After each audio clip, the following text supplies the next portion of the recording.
DRC, this is Tac 2. This is Mushu. And the legend formerly known as Jeremy from the Death Rattle crew. And you're listening to Concede.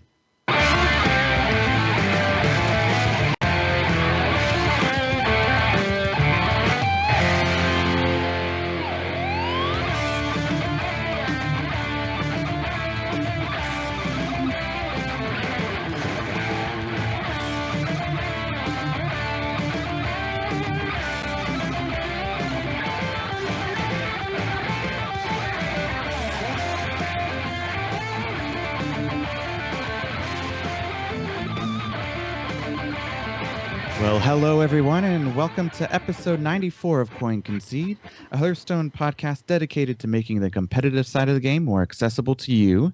My name is Kenny, and I go by KCCO Gamer. And all the way from Thunder Bluff, Louisiana, we have Cinder. Hello. Hello, and all the way from the Maelstrom, Louisiana, we have Appa. Oh, hi there. Someone moved. And joining us from Gadget Zan, New York, we have Ridiculous Hat. That's me. All right. So now that we've all talked here, let me just get this out of the way here. So Concede is supported in a large part by you, the listener. If you'd like to find out how you can support us, definitely go check out our Patreon, patreon.com/CoinConcede. Also, let's go ahead and start with our week here. How was ladder, everyone? Pick somebody. Cinder. See, you've been off the horse for too long, man. I've been doing your job for you, and you forgot to do your job. So, oh my gosh. Yeah, do your job, man. By the way, welcome back. I'd like to point out someone in this cast whose name is the opposite of Ember Descendant forgot to count down for me to start the cast. What, today? It's about 3 minutes ago.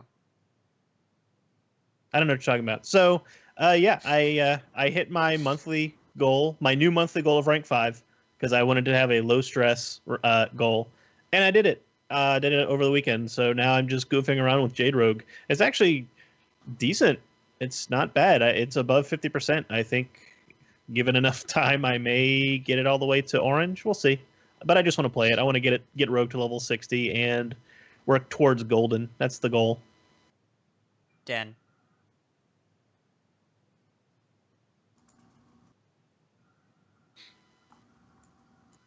Kenny's muted. Is it my turn? Kenny's You muted. can go. All right, so I hit rank 3. I haven't been laddering as much as I usually do, but I've been doing out of client DreamHack prep, looking at lineups and matchup matrices and stuff. But I have hit rank 3 relatively easily. But I've just been kind of hanging out there because I don't want to ladder too much because it does stress me out a little bit, and I'm just trying to de-stress before DreamHack, which I'm leaving for tomorrow. Nice. Woohoo. We got someone to cheer for now. All right, and Hat, what about you? So, I was playing Big Druid, and then I had to downsize a little bit to Murloc Paladin. They are less big, but still effective. And I was trying to play UK Paladin, and I kept drawing either Corsair but no weapon but no Corsair, or patches and other cards. So, I switched to just regular old Murloc Paladin with Cold Light Seers and double Consecration, which has been really, really good in this meta because I keep playing against the mirror match, and they consecrate them and they lose. And also I play against Token Shaman and I consecrate them and they lose. So, Wicked Good told me if I played UK Paladin again to keep Dread Corsair and mulligan other stuff. But I'm probably just going to stick with playing regular Murloc Paladin, keeping 1-drops and 2-drops. Yeah, I've been playing a little bit on ladder. I got my easy druid out because I wanted to play that. I got level 60 finally. I'm just at rank 12. I've been doing a lot of coaching, so I haven't really had much time to ladder. And then obviously with all the new stuff that's coming out, we'll talk about in a little bit. I may not be laddering as much here. I've got, let's see, I did 3 people this week. I have another 2 scheduled next week. One was supposed to happen today, or this week, but got rescheduled the next week. So, well, let's just go into coaching then, since I'm already talking about it. I covered Torlan, the Underthing, and Marspad. Marspad was our winner for the raffle. or no, it was the hashtag. He was one of the hashtags for the event. Do you remember that? Yes. I remember it. Okay, yeah. So he was super excited to be to actually get this and be a winner. He enjoys our podcast a lot. Between all of them, they were pretty much just wanting to work on like the listener league, like tournament type stuff. So we took a little break from ladder and focused more on matchups, like the bad matchups, and practice on that. Different lines of play and ways to think about things. Torland was just slowing down and thinking about the plays, and then rethinking about the plays a different way, and then deciding from there. He tends to play a little bit fast, and he ended up turning out better by the end of the night. And yeah, I hear he actually beat his next person in their games. I think it was the under thing he ended up playing, which the other person. You coached them against each other? No, not against each other, but I didn't know they were matched up against each other this week. But tipping the scales. I could be wrong. He beat someone. I don't know if it was Mars Pat or under thing, but yeah. So coaching was a lot of fun this week. Looking forward to the next couple. And yeah, I think Appa, you've had a little bit of a break. You got a chance to coach a couple people, I see. Yeah, I got Apex Predator and Ronkaloid done. I have Big Crazy Gamer and who's the other guy I have to coach? Kick Punch. Yeah. So I got those two coming up after DreamHack. I'm gonna get to them. Cool. What about you, Hat? I have coached Hatch and Slash, and we played Murloc Paladin, and I coached Monk immediately before the podcast on Jade Druid. And Thank you.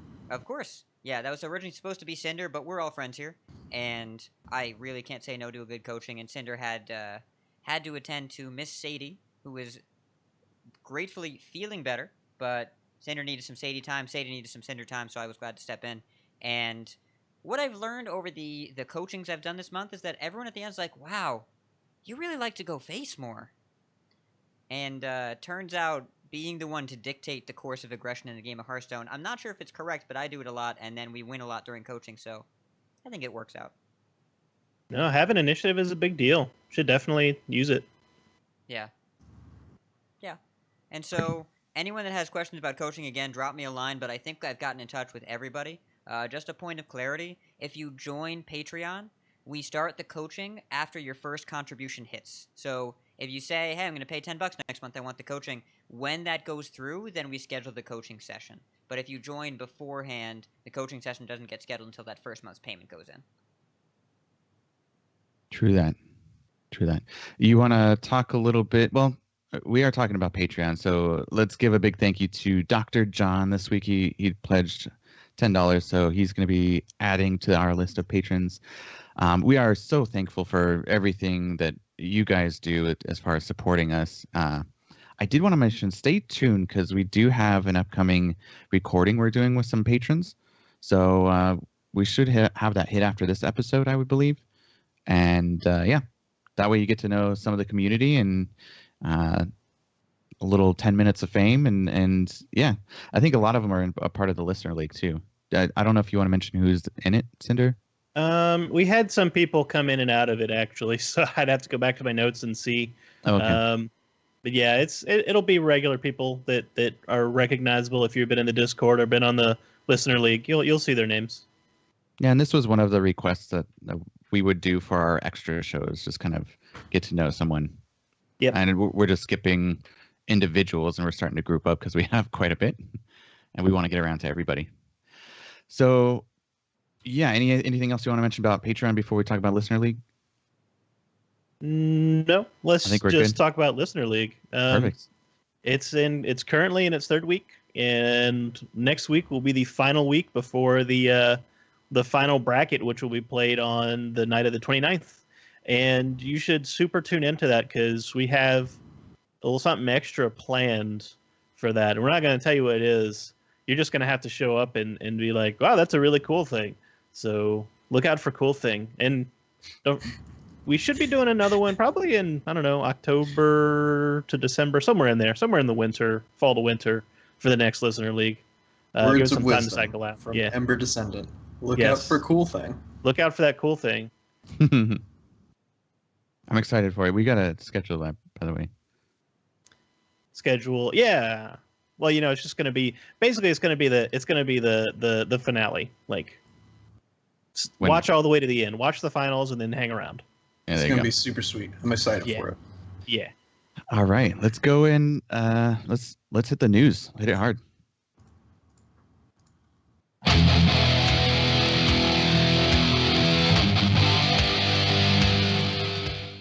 All right, so we have a couple things that came out. I know we talked about the Lich King. I'm gonna go out of order here, but Lich King interview with Ben Brode last week.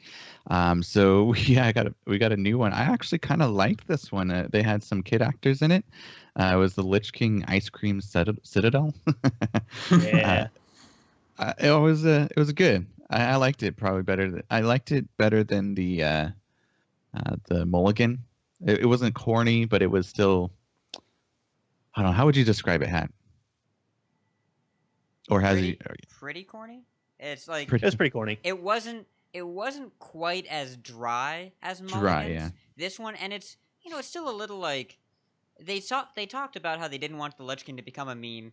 It's definitely meant to be kind of ironic and like melodramatic Warcraft characters in the real world. This one is a little like I'm not gonna say it's dark. I'm gonna say it's slightly darker, but there are some puns in there that really just I'd say warm my heart, but it doesn't seem like an appropriate expression for this. Yeah, there you go. Any other comments you guys wanted? You liked it, Appa? You get a chance to see it? Yeah, I saw somebody had a shirt for the Ice Cream Citadel that they had purchased. Like I saw it on Twitter earlier today. I really want to get one of those. Ooh, speaking of shirts, Go ahead. did we talk last week about the Tempo Storm kind of getting in on the joke? That's what I was going to mention. Yeah. Oh yeah. I don't think go we for it. talked about it last time. Yeah, the frozen pone. Yeah. It was cute. Yeah, it's kind of like a press release, a fake press release that the Lich King has bought Tempo Storm and renamed it, and he had a whole very esports-esque announcement. But Tempo Storm has really kind of bought into this, and and with the help of Blizzard, I'm sure they have released an esports jersey for this fake team. It's actually pretty cool. I want one. We should make one. We should get some kind. I hope. Do you think the shop we can do like sports jerseys? We gotta. No, we'd have to go through another service. Okay. For esports jerseys. We'll look into Speaking of it. esports jersey services, Oh, hey, you want to go ahead team I and play for has a sponsor. You're Makes esports jumping jersey. ahead in the news. Dude, he's I was the trying gun. to Oh my give goodness. a nice segue for you, Oh and my you God. just man. blew through it there. I did. I absolutely did. Goofed it. All right, God, it's almost like you're really excited to be signed by a major Hearthstone team. Yeah. Go ahead and go. I'll let you cover it. You're Well, excited about it. I when did I get signed? Like this last week? Saturday, maybe. Well, over the weekend, Yeah. I got officially signed to the Gosu crew as their newest Hearthstone player, and the Gosu crew. Yay! The other players on the team are APX Void, Tic Tac, and Green Sheep. And you should probably not slouches. Yeah, you should probably recognize one or all of those names. Yeah. So, to be honest, I feel a lot of pressure because they're all nuts at the game, and I feel like I'm the worst one on the team personally. But I am still very excited. That's false, because your professional record against one of those people is quite good. I know this for a fact. Oops. Not saying any names.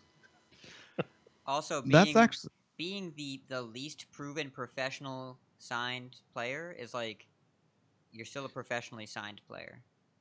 Yeah, and you're always going to want to surround yourself with better people too. I mean, or at least people you think are better, because then you have something to gain from it or to help you out. I think that's what I'm like most excited about is just like being able to talk to them, like bounce ideas and just learn from them because they're all really, really good. Yeah, But, I'm hoping we super get excited. to hear a little bit more on the inside too, because that seems a pretty cool opportunity. So proud of you, man. Thank you. Opportunity? Oh my god. All right, let's just shut that down.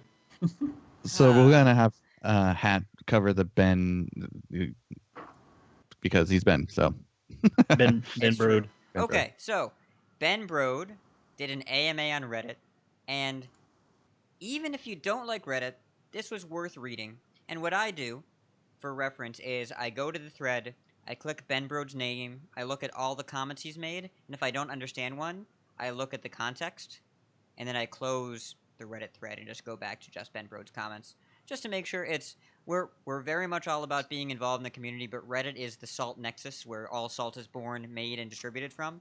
So the salt nexus. we have to avoid being trapped in that forever. So there's a lot of cool points. The new card reveals we already knew about are on the 24th. Broad confirmed each class gets a legendary and a death knight, just like the quest distribution. Confirmed that there is no wild rotation outside of the Hearthstone New Year. Confirmed that Ice Block matches all of their red flags for cards they want to rotate to wild. Ding, ding, ding.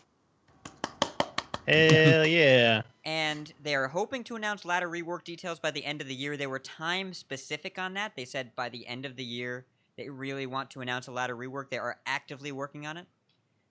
An interesting question that was asked of what is the card that limits design space the most? The answer was Stone Tusk Boar. And the next three were Prep, Innervate, and Malygos. Prep and Innervate, pretty obvious. I'm sure a lot of people, like myself, before the show, are going to have questions. Why does Stone Tusk Boar limit design space? It's a 1/1 charge. Yeah, this is not... The question of limiting design space is not which card is too powerful, but which card would be a problem if we printed other powerful cards. Which card would be the indicator that we've made a problematic deck or card. And I will say Stone Tusk Boar saw a lot of play in Quest Rogue. That indicated that Quest Rogue was innately unhealthy and took advantage of other cards that were maybe designed in a way that took advantage of that limited design space. Cinder, I know, said a bunch of times, with the Quest being the way it is, you can never print a good neutral 1-drop. You can never, ever print a good neutral 1-drop because you just make Quest Rogue better. So, like Glacial Shard. Like, that card was... It was fine whenever we reviewed it, but then, like, it just went into Quest Rogue and it just busted in that deck. Yeah, just 1 mana freeze a guy 5/5. So you can't ever print a good neutral minion. So Stone Tusk Boar makes effects that make minions bigger incredibly dangerous. So like it's if you're having like a kind of a tough time seeing why Stone Tusk Boar would limit design space, imagine if Dino Size was 9 mana instead of 10. You could just like jam that into your Paladin decks and just have like 10 damage 2-card burst combo. Dino Size is 8 mana. Yeah. Oh, I thought it was 10. Oh, never mind. No, it makes a 10/10, but it's 8 mana. The number 10 is everywhere, but not in the casting costs. And if it costs 9, we'd have to call it 9-0 size. Makes sense. Well, that's imagine if probably it why was it's cheaper then. Well, I think the whole point of that they're getting across is charge is a hard mechanic to design it's very around. Difficult to like balance, especially for like, low mana cost minions. Right. Exactly. Well, and think about what they said about Arcane Golem when they nerfed it, is that every time they built a problematic deck in testing, Arcane Golem was in it. And so they realized that Arcane Golem was part of the problem. And Stone Tusk Boar isn't there yet, but if you can never print a cheap minion buff or a universal minion buff while Stone Tusk Boar is around, because it takes it from good to degenerate very quickly. So that's what they mean by limiting design space. Not too good, but makes it so you can't print certain kinds of cards. I found that really interesting. They also said they're not going to make a 10th class, so don't expect that.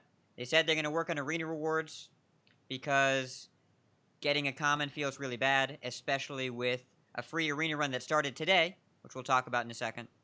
And tournament mode, they specifically said, we've been thinking about it a lot. It's a feature that we think makes sense for Hearthstone, but we have nothing else to say regarding it right now. Which means it's in development. Yeah. That when they go tight-lipped, when they stop saying, maybe, and they start saying, we can't really talk about it, that means they're working on it. Yeah, you want to go ahead and cover the arena, what we got going? Let's Appa, you play a little bit of arena? Yeah, I play a decent amount of arena. I logged on today just for like something to do because I was stressing about other random stuff. And I logged on. They have the Frost Festival going, and we had the Fire Festival for like 2 or 3 weeks? 2 weeks. 2 weeks. Yeah. 2 weeks. Now it's the Frost Festival, which isn't Ragnaros. Who's the other guy that's here now? Isn't it the Lich King? No, it's another particular. big it's like a frost frosty. elemental. It's Frosty the Snowman. No, Okay, so we got Frosty the Snowman in the Hearthstone client. it's not that. Oh, it's Ahune? Ahun. Yeah, where's Frosty Mrs. the Attendant? Snowman. She knows. All right, so he this pops person's up name. whenever you log into the client, and he's like, "Hey, it's not the Fire Festival anymore because Ragnaros sucks. I'm better because I'm Frosty the Snowman. You ever seen my movie?" And then he's like, "Here's a free arena run. Also, this tavern brawl." So you get a free arena run ticket, which all you have to do is go into arena, and it's like, "Hey, would you like to use this ticket?" And it's like, "Yes, please. Give me free rewards." So you just start an arena run, and then it just uses up that ticket. If you have another one going, you just finish that, and then you can just free roll your next one. And the Tavern Brawl there's like a little mini Ragnaros that spawns. I think it's like a 2-mana 1/4 with Death Rattle. Can't attack, but whenever it dies, it deals 4 damage to your opponent. Like whatever person killed the Ragnaros deals 4 damage to the opponent. So you can like kill yours on your turn and it'll damage your opponent. But your opponent also is immune other than that. So it's just like this back and forth battle of trying to kill the mini rags, and it's actually a lot of fun. Yeah, I enjoyed it. Drunken Monk in chat is actually demanding more puns. So Ben or Pat, do you have any more puns? You can't just ask for them; they come. Oh, come on. Yeah, you get to chill with that. All right. Also, Frost Festival things that are relevant. When you do your arena run, your free arena run, they give you a win for free. So you start out. Oh yeah, I forgot about that. I haven't actually played the arena yet. I've drafted the deck, but I haven't played it yet. Yep, and they also give you a quest to play 3 arena games and get a pack. It's a Frozen Throne pack, so you got to wait to open it. But the cool thing is, 3 packs for that. I just got 1. Yeah, never mind. Then I guess I just tacked on 3 to the number of packs. Yeah, right. Yeah. Well, and the cool thing is though, like you don't have to succeed. It just says play 3 games. So if you go 0-3, which means literally everybody who plays through an entire arena will get that reward. Yep. It costs you no money. All you had to do was play 3 arena games. That's it. That is pretty cool. And it's interesting because it's like getting people who like are scared of arena or like don't want to invest the gold into it, which I've seen like a lot of people be like, I don't know, I don't feel like I'd be good enough at arena. It's like, here, well, there's literally no downside. There's only upside. So get in there, friend. Kenny, I'm sorry your pun got a chilly reception. Yeah. They're just giving you the cold shoulder. I will quit. I will shut down the sound card. Let's get him to cover the tournament results before he quits. So Cinder, take it away. It's the grand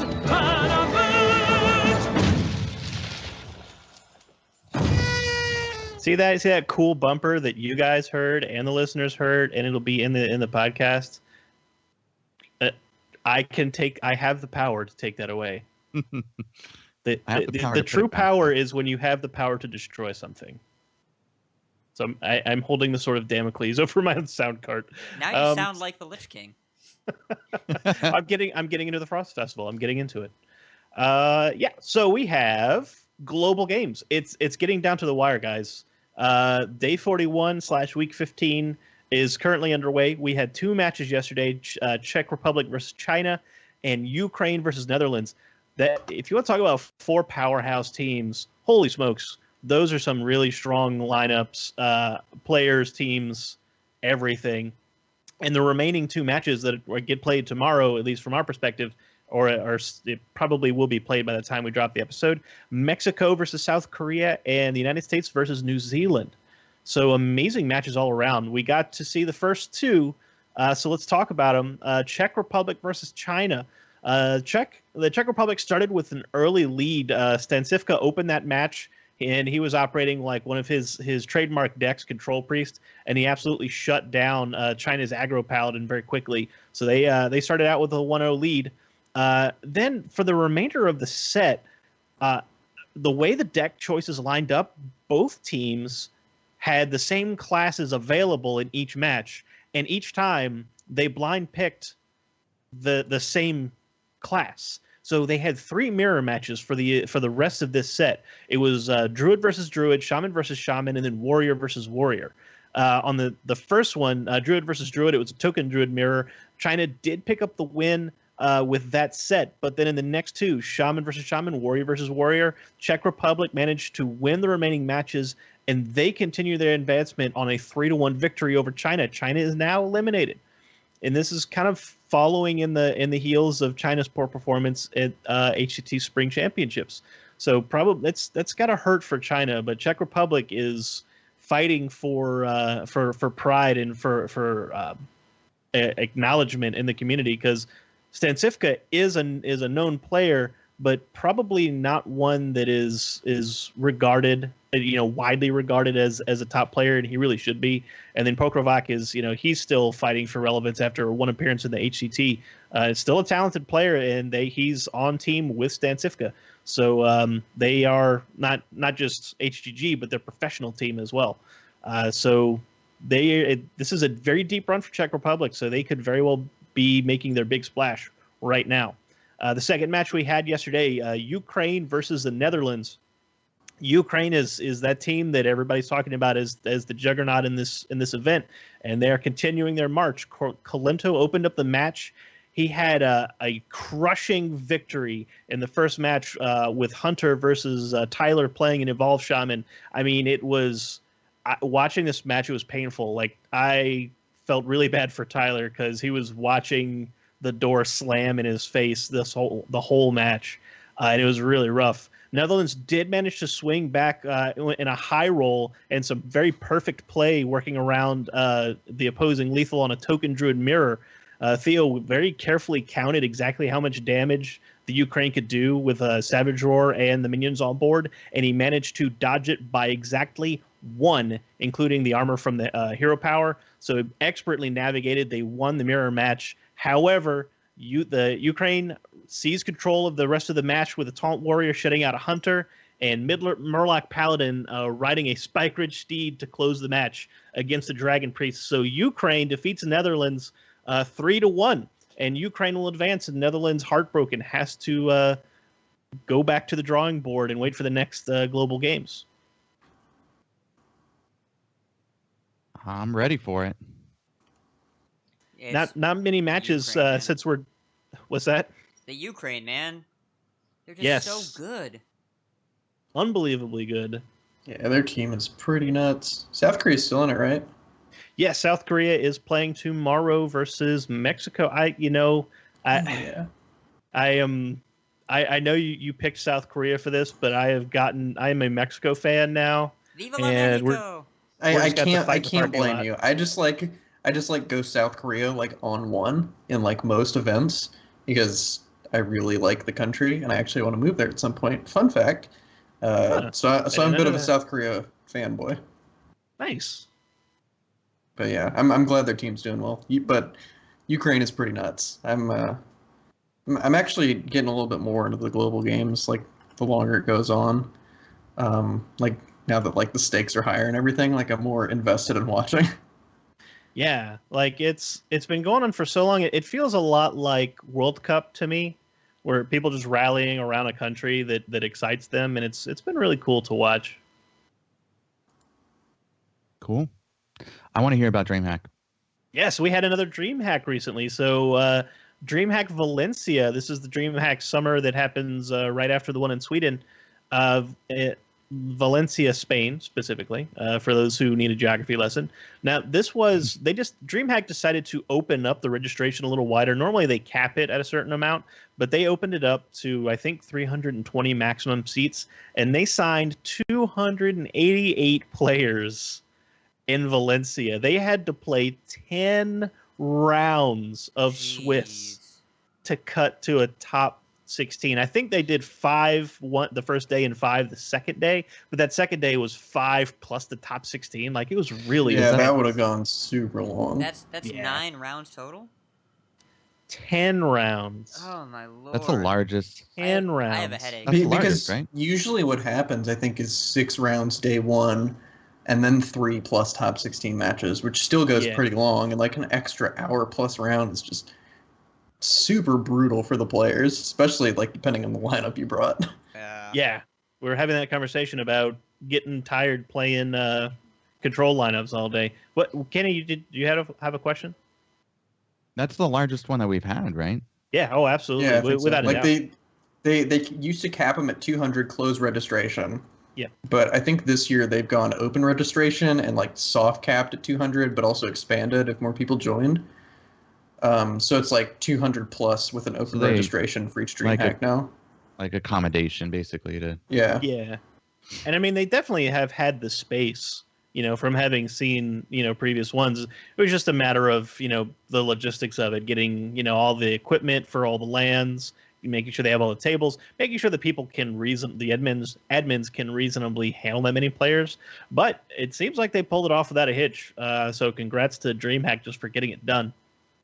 Now, past the top 16, above the cut, were actually a lot of Spanish local players, along with a few lesser-known players. There were not that many huge names that made it through the cut. This is really interesting, and I think this is a product of the field being opened up even further. So, like going from 200 to 288, introduces a lot of potentially very good players. Yeah, exactly. Like, and it's not because people are high rolling. It's because that there are actually really good players who aren't pros, and when you widen the field, you give those good players an opportunity to advance. And believe me, 10 rounds of Swiss you don't high roll 10 rounds of Swiss. You have to play perfectly or nearly so to make it through the top 16 on 288 players.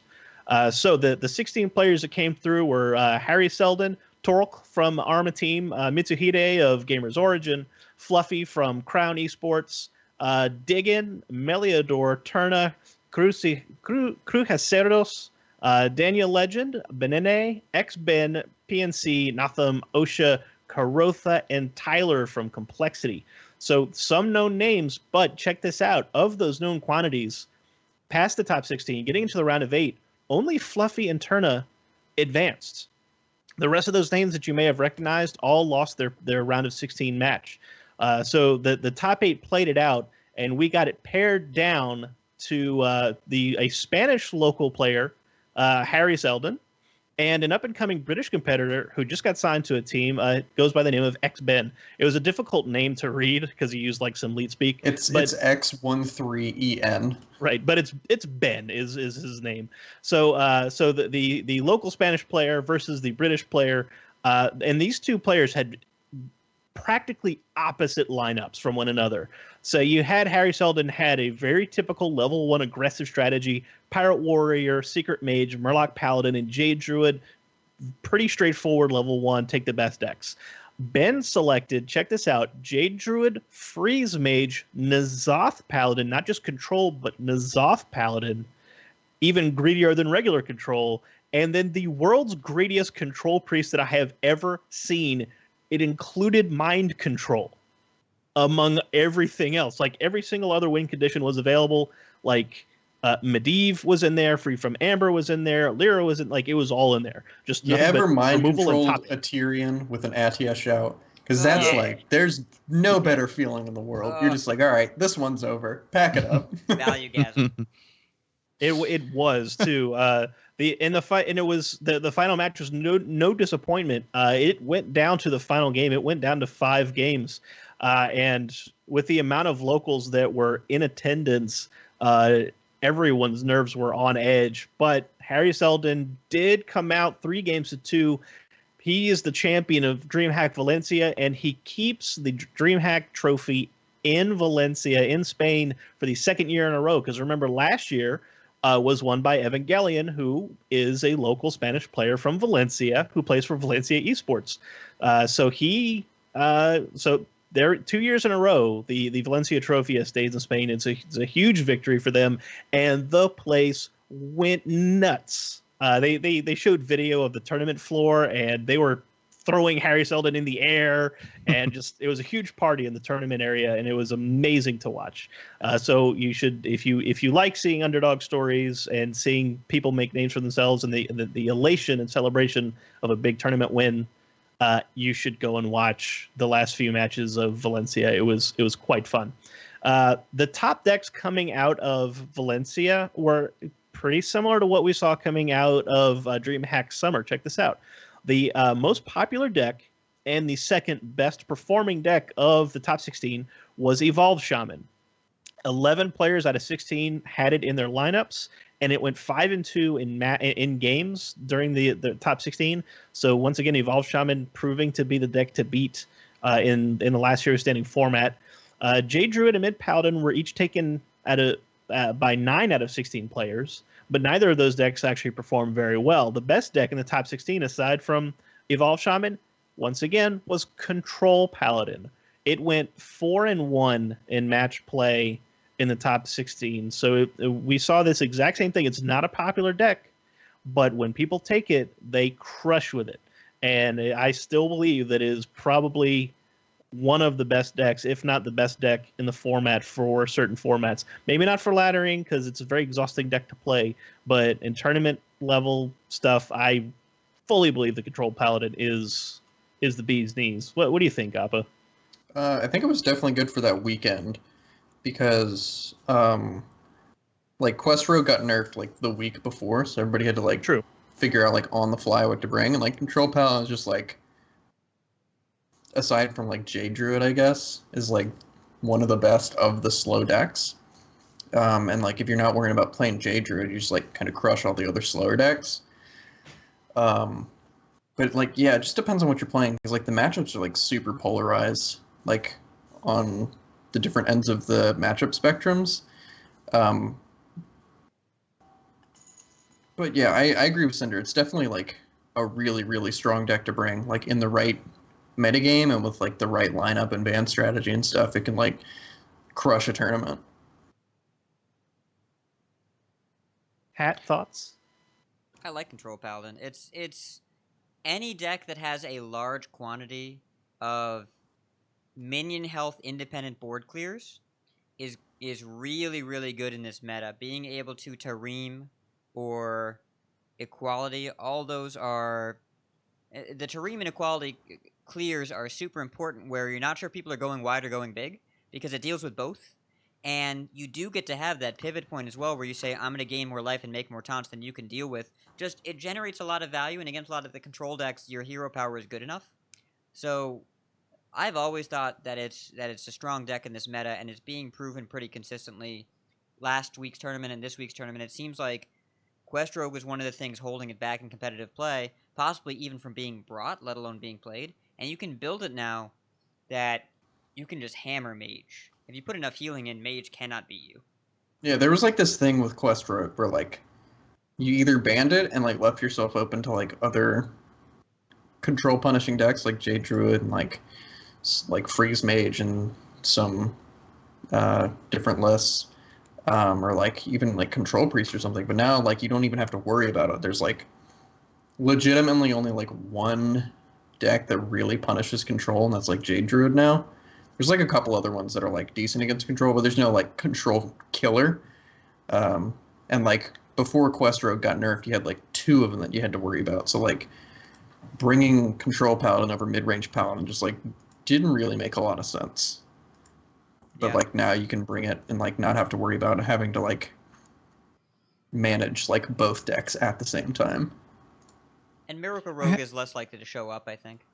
Yeah, and like Miracle Rogue is much more beatable, especially with like the Giants list, because like you have double Aldors, you have double Equalities, you have 4 cards to couple like the pair with Equality, you have Sunkeeper, you have Stonehills to get taunts. Like you have a bunch of way to like block their big damage, but it's like it's still a little unfavored for you, but it's like much more manageable than Quest Rogue, because like you can actually interact with them a lot easier. Which is the key. I had some good conversations with Torlan on our coaching regarding Control Paladin and the deck that he chose for the Listener League. So just pointing out differences and what he wants to do. I think a better choice for him would have been a Control Paladin. So I like Control Paladin. I don't care for playing it on ladder, but for tournaments, I think it's good. Agreed. And as mentioned, we have Mexico versus South Korea and United States versus New Zealand coming up. That first match is on Thursday, and then the U.S. plays New Zealand on Friday. So they're spreading it out and making us wait for it, but I'm super excited. And DreamHack Atlanta. DreamHack continues its Powerhouse Tour in 2017. That's this weekend. So by the time you listen to this podcast, DreamHack Atlanta is probably going to be in progress. And Appa's going. Go, Appa. Hopefully, I will finally break my 6-3 DreamHack curse. Hopefully we won't go 5-4. Hopefully we'll do better. Oh, no. You're going to do better than that. If you can 6-3 with like joke decks and memes, which you have consistently, I think I did 6-3 Austin with Ancestral Spirit Shaman. Yeah, friggin' Crusher Shaman in 2017. Okay, that deck was lit though. That deck It was is pretty good, but it ran into Spirit Echo, which was just better. I mean, losing to a greedier Crusher Shaman doesn't say that the deck is a meme. It's just saying you didn't go meme enough. Exactly. Thanks, Strife Crow. So, and don't forget that Cora is casting in Atlanta, so you will see her on camera as well. Maybe, just maybe, Cora will cast Appa's game on the stream. It would be so cool. I can't wait. Go Cora and Appa. And she actually just got announced. We were meaning to add this to the news section. You want to mention that? Yeah. Okay. Well, you know what? It is a tournament, so we'll just add it to the tournament segment. So there is a long-running event that happens in California in Santa Barbara. It's called the Supergirl Pro Sports event, and basically it's just kind of like celebrating women in sports. Well, this year they decided to add esports to their offerings, and they're going to have a Hearthstone tournament, which Cora will be casting with Rob Wing. So that happens next week, and the finals will be on the 30th, which they will be streaming. I think Rob Wing's going to be Roberta for this one, right? No, it will just be Robert Wing because that's perfectly okay. So yeah, it is in fact an all women's tournament. So we just talked about this a couple of weeks ago and how to do it properly. So given Supergirl Pro their record for this being a celebratory and empowering event, we think the same will happen for the esports event. So we're super looking forward to Cora being a part of this, and hopefully many more will follow, and then hopefully we won't need them anymore. Yeah, I'm looking forward to this. I think this is good for the community, and we were just talking about this a couple episodes ago. So I'm excited that they're doing this. Yeah, we didn't put it in the show notes, so we had to wing it. Oh Yeah. my God. Yep. we weren't very coordinated. He got me with that one. Stop. Okay. We said we'd amp it up. Yes. Perfect. Oh, okay, I'm happy now. I'm not going to say I'm going to stop, but I'm going to say I'm satisfied. There you go. All right. Before we get over to our explanations, let me cover a couple of the iTunes reviews here. We did get one from Scott Simon from the U.S. He said, great podcast. Love the show. I'm a relatively new player and learning a ton from the podcast. Great podcast, guys. That's why we do it. Thank you. I appreciate it. And we also have one from Malaysia. This is Dire Wolf Me. And he says, deep puns and fun. I mean, this is right on point. I love the podcast. The hosts know their subjects deeply and know their puns, and they remember to have fun. The hosts have a great chemistry with each other, and it makes for a great show. The show's calling is Making the Competitive Side of the Hearthstone More Accessible to You, but that sells some short. They do a fantastic job covering the competitive scene, and they also do much more. And it goes on and on. So thank you so much for your review. We do appreciate it. And just because I'm not mentioning the whole thing here doesn't mean that it helps people in understanding what our show's about who haven't seen it already. And then also I did get an email. Thank you so much from Mr. Sinister. We're not going to add it in the email section because it was mainly to us. But one thing I did want to point out, yes, we did give you a shout out on episode 45 for your review. He's our only Netherlands iTunes review. So thank you again, Mr. Sinister. Just wanted to add you in there too. So yeah, feel free to take time right now if you're watching us live or if you're listening. You can go ahead and go leave a review there. We'd love to hear your comments, and it definitely helps other people find us. And this is just for Mr. Sinister, Hup Holland Hup. Yeah, there you go. All right, shall we kick it over to Appa?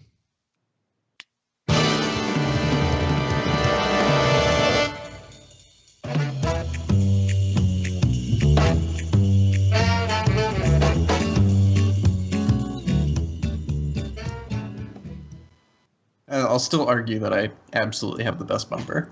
It's so good. But no one's arguing with you. We all agree. All right. Yeah. Well, I was preparing. Wait, before you say anything, I want to point out on stream that in chat, Drunken Monk said, "I will leave a review if Cinder makes a pun." Oh, I have been known to do them, Yes. yes. but it has to be right. Yeah, Must be I'm not saying tasteful. you have to force it right now. I'm just saying let's go into this next segment with that in mind. Okay. All right. So this week's Dexplanations is something we've never done on the show before, right?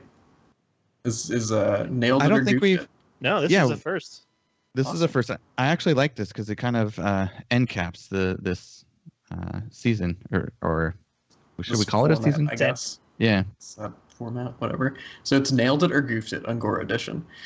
So a new set's just around the corner, and as always, we'll be looking to start analyzing new cards and theory crafting combinations, maybe even like thinking about new deck archetypes.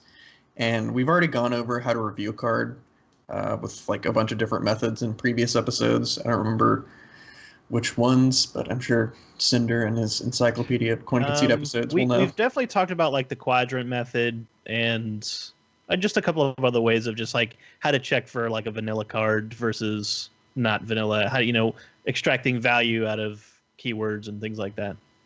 Yeah, like One of these looking at days- mana cost compared to like previously Yeah. existing cards and Yes. stuff. One of these days, just to make it a simpler, I'm going to try and do a spreadsheet for like all of our episodes, so it makes it easier for us to Yeah. call back on it. That may be a project of mine. So go ahead. So why we're doing this is by figuring out what cards we got right, and more importantly, what cards we got wrong and why we got them wrong, we can improve our analytical skills collectively, and in the future, hopefully impart some of that learning onto you and make more educated and precise guesses on what cards will be good. So nailed it or goofed it. Basically, we're going to go over. So Hat, Cinder, and I, whenever Angoro, like all this stuff got spoiled, we went over all the cards in a spreadsheet, and we kind of rated them from 1 to 10, and 1 is just being absolutely terrible and not playable, and 10 is like Dr. Boom, and I don't think we've had a card like that since No. Dr. Boom. So Spirit Claws. But that was for Shaman, so I think Or- it still rates at a 9. Small Time Buck. yeah, small time bucks. Maybe. I think it's pretty close. Yes. So the rating But system. so like 10 is like super busted and like format warping, Yeah. basically, and 1's unplayable. So Hat, Cinder, and I, we did this like one night in a spreadsheet. We all just like got together on Skype and just like went over the entire set, and we just kept it kind of on the back burner, and we weren't sure what we were going to do with it. We just did it for fun, but Cinder had, I think it was Cinder, right? You had the idea of doing this? I think someone else mentioned it, but when we were talking about what to do today, it's like, yeah, let's do this thing that we've been holding on to for this long. So what we're going to do is we're going to go over like some big name cards from each of the classes, and we're just going to kind of round table why we either nailed our prediction or we goofed it, and just kind of figure out why we got it right or wrong. And so we're going to start with Druid, and like one of the only real big players from here is Earthen Scales, and I would argue that we goofed this one up pretty hard. Cinder and I rated it at a 3, and Hat rated it at a 2. Womp womp. Yeah, right. I think that a big reason is because we just didn't even really think about its applications. To be fair, though, to us, it's kind of difficult to think about Earthen Scales applications in Jade Druid with Gadgets and Auctioneer, because like that card really didn't see much play before this format in the deck. But whenever it was added, it just makes a ton of sense. Well, that's my excuse at least. For me, it was I did not think about the scalability of it. I just kind of was thinking in the normal realm of 1, 2, 3, 4, Like 5, vanilla. maybe. Yeah. Not thinking about it in the applications in Jade Druid where you could get like 10 armor gain late game against burn heavy decks that have become prevalent in the format. Yeah, Plus like on the turn 7, gadget. it just reads like 1 mana, draw a card, gain 5. You didn't see Yeah. the value of the card draw or the armor at +1/+1 of Right. it. Yeah. Well, Yeah, exactly. And Jade Druid didn't play double gadget all the time before the Yeah. set It game. played like one gadget like sometimes. Sometimes Like if you had a very yard. rarely. So it was like kind of difficult to think about a cheap spell in Druid with Auctioneer. Like if it was a cheap spell in Rogue or like I guess just Rogue Just because it Rogue. was like it's like mainly a Rogue card. It would have made a lot more sense, but like gadget's just neutral, so it can go in whatever. And like gadget's in with innervates, pretty busted. So just put that in Druid, and then you have cheap spell that gains life. Pretty solid. Yep. So moving on, we got Hunter, and I feel like we hit the nail on the head here pretty well with Hunter. We got Jeweled Macaw and Crackling Razormaw, and I think we had high marks for both of them, like 6s and 7s for both of them. Yep. Well, when And I'm then- around, It's I think one we actually got slightly wrong was Swamp King Dread. I think we were on like both sides of the spectrum with that. I think we were expecting it to see a little bit more play than it did. I rated it highly, and I still think it's a good card. I just don't Yeah, think... it's just like not the right format for it. Yeah, exactly. Because like you have to have a removal spell, and then if you don't, it just like eats your opponent's creatures. Yeah, Just, like, it makes your opponent's board very, very difficult to play. So yeah, it's really dependent on if Hunter has the time to play it, and if you're playing a class that has the targeted removal to handle it. And right now, the removal aspect isn't really as prevalent, but the Hunter still needs to be fast. yeah, like you have some stuff that can like mess with it, but like not really hard removal because we don't see like Priest really Meteor that and much. Vile Spine Slayer are the two big ones. Yeah, we I see think. like Meteor, Bilespine, and then we see like Aldor and Devolve as like ways to like kind of deal with it, like just messing with it, but just needs like a really, really slow format. It's like not really where we're at right now. well, At least and the card is so good out of Ungoro packs that like when I play it in Priest, it's amazing. So I think it's really just a question of the shell around it. And I don't know if it's a good Rexar card, but it might be a good Deathstalker Rexar card. yeah, it could be actually, depending on like what support we get. Obviously, we're just like spitballing. We have no idea what's coming out, but it like needs a little bit better context, I guess, if that makes sense, for it to see play. And so moving on to Mage, I think this next card is the one we goofed up the hardest in our set review. Oh, jeez. So, Open the Waygate, which is the Mage quest. Hat and I rated this at a 7, and Cinder rated it at a 9. I did that. And it's important to kind of focus in our. We wrote notes off to the side in the spreadsheet, and in our notes, we all agreed and wrote, "This might be the only reason to play Mage in the new set." Wow. I'm going to interject here too. You're not going to hear my my ratings for this because this was. I think they were preparing for what was it a tournament not coming? Yeah. Yeah. So I just Not that we don't love Kenny. Kenny or trust his opinion, but Kenny is baseball dad, and he's busy enough as it is. Yep. So.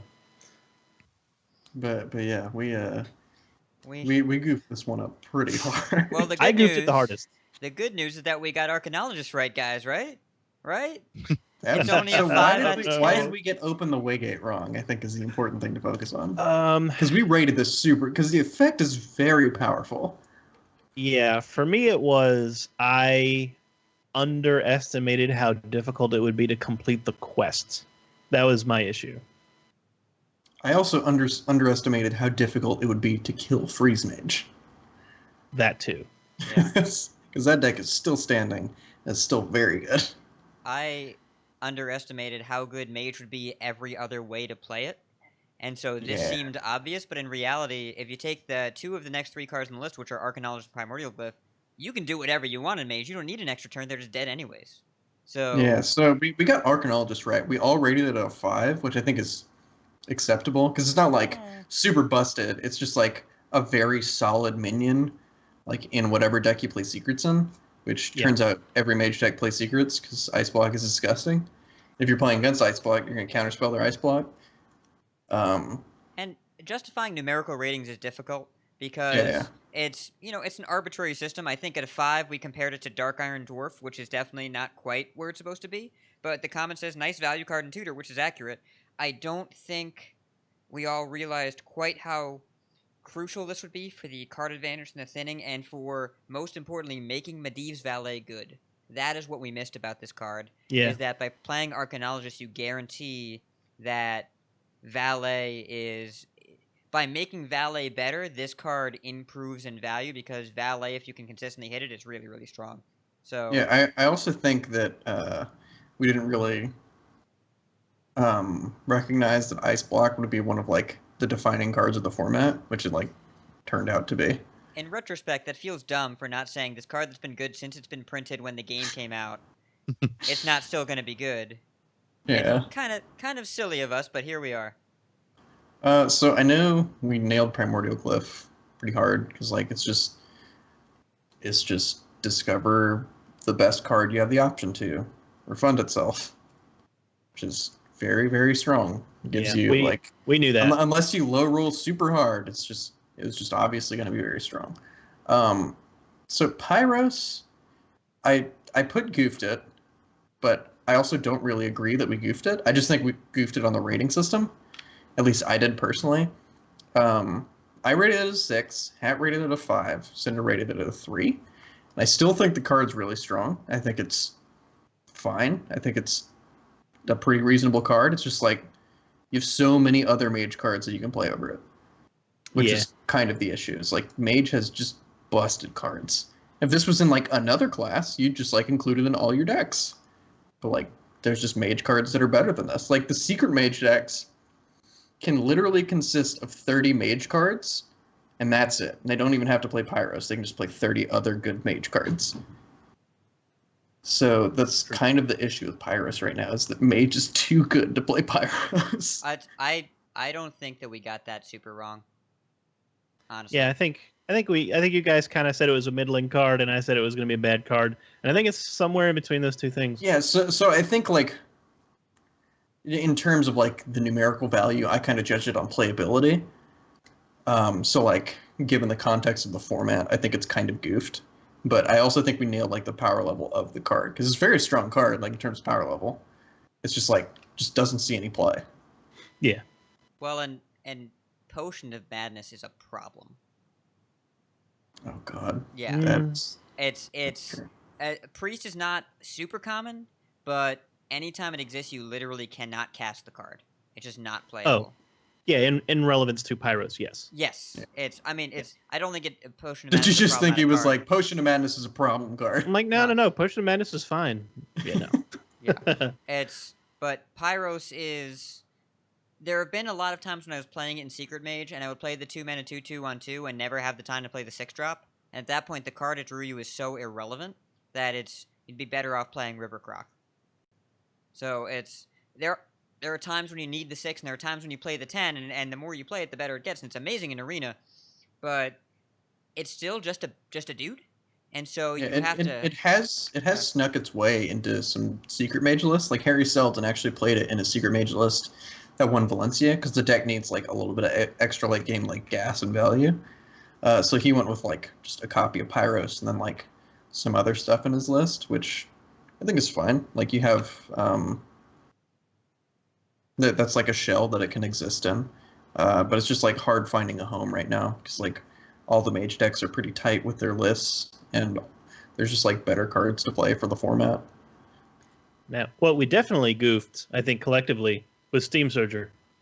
Yeah, we kind of overestimated how good the We- elementals in mage would be. We put it at a 5 to 6, and that's still overestimating Steam Surger. Yeah, it's like I mean, you generate a lot of value, which is value that doesn't always matter. yeah. Elemental Mage is okay, but there are so many better ways to play Mage that I think in a format where I think we might see a lot more Steam Surger after the year of the Kraken rotates out, and we lose Yeah, Valet. so like I feel like Pyros and Steam Surger get a lot better in a world where Ice Block is not an option to play. Where you have to like play a curve-ish deck and like curve out with all your elemental dudes. I think these cards get a lot better. Yeah. It's good cards don't always have to see play because the cards that see play in any format are the outliers in terms of card quality. You always see the best cards, the most format warping, the grossest cards. So as those come out, other cards become more played, but played and good don't have to be the same thing. You may just be ahead of your time. Maybe it's just good at a later time when Ice Block gets fixed. Yeah. So let's kind of speed up here a little bit. Kind of long on time.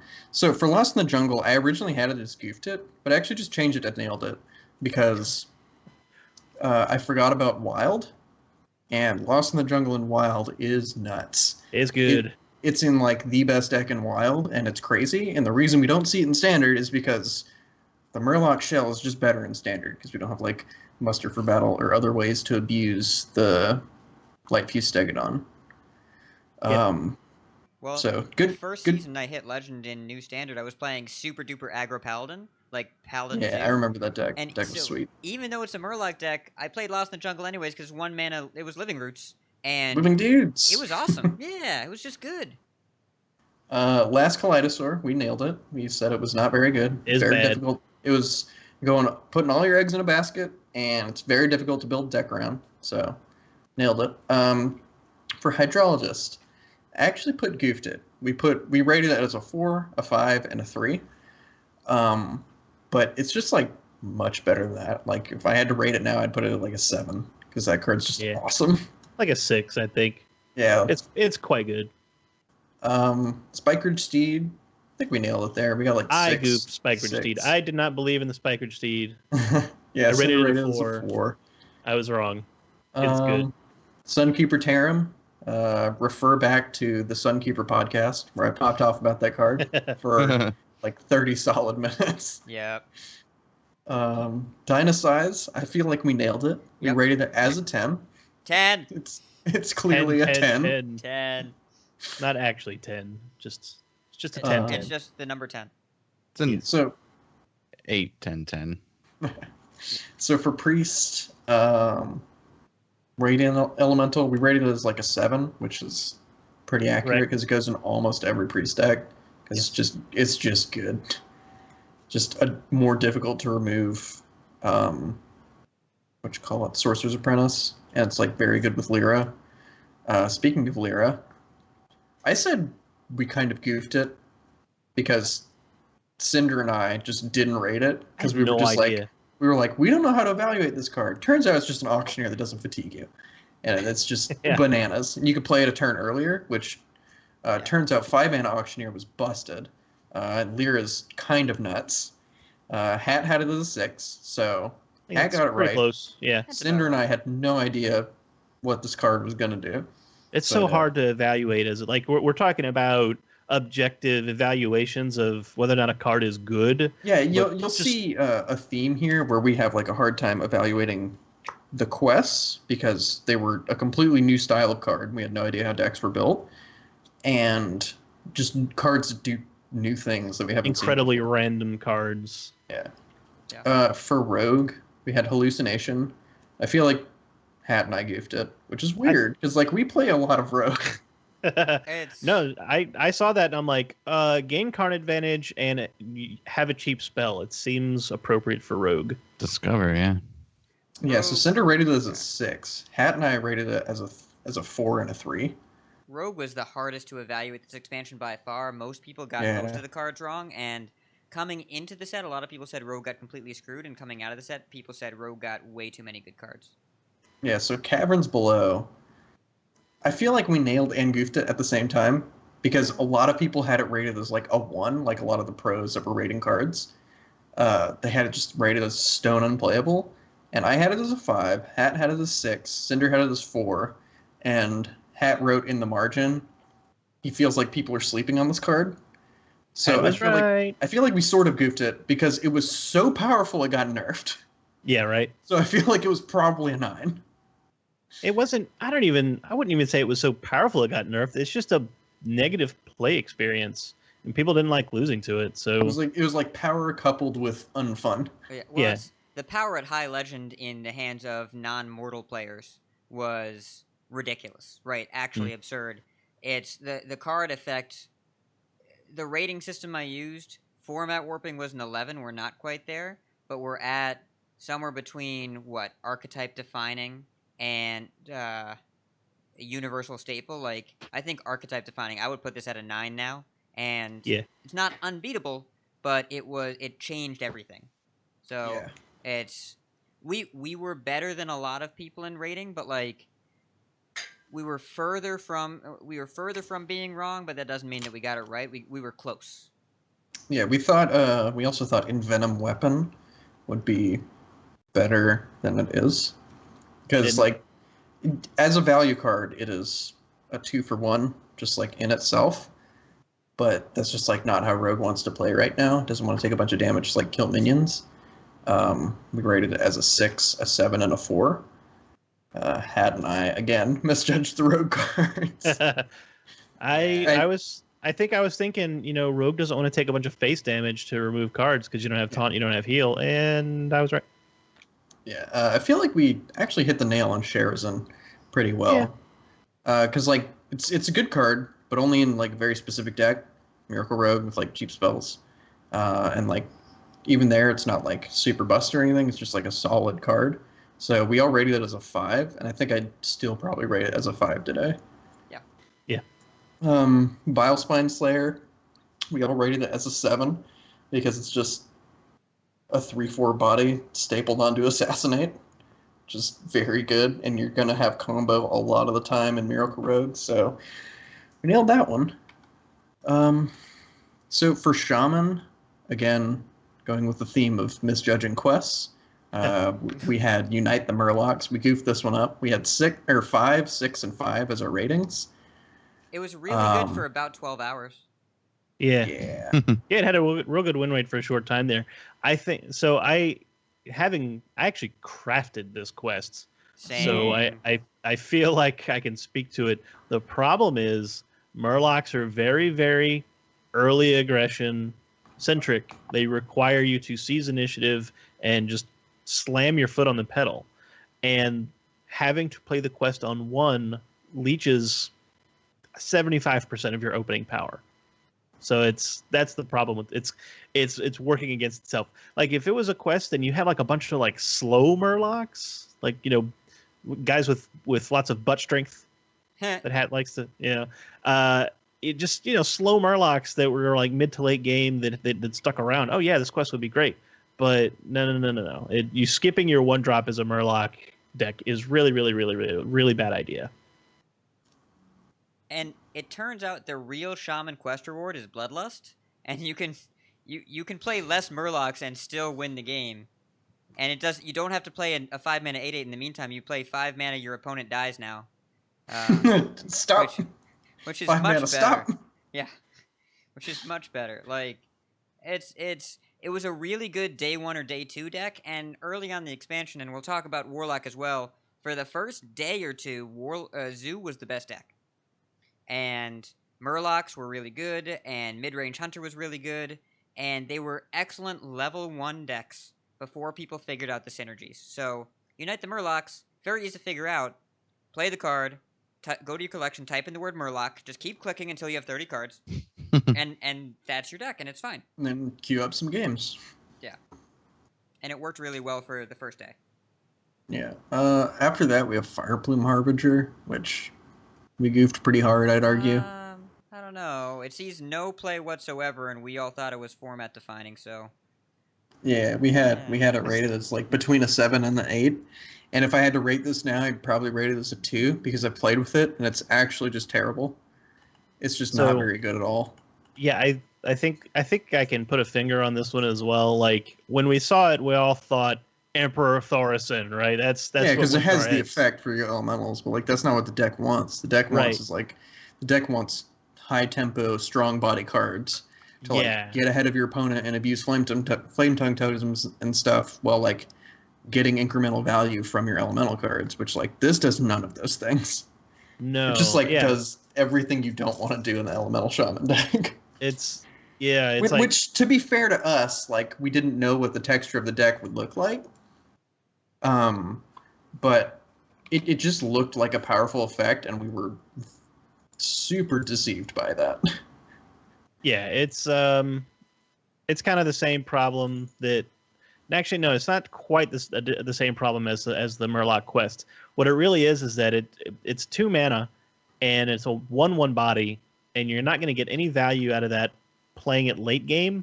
You'll only get the discount. Like it's basically just a waste of 2 mana as far as the minion power is concerned.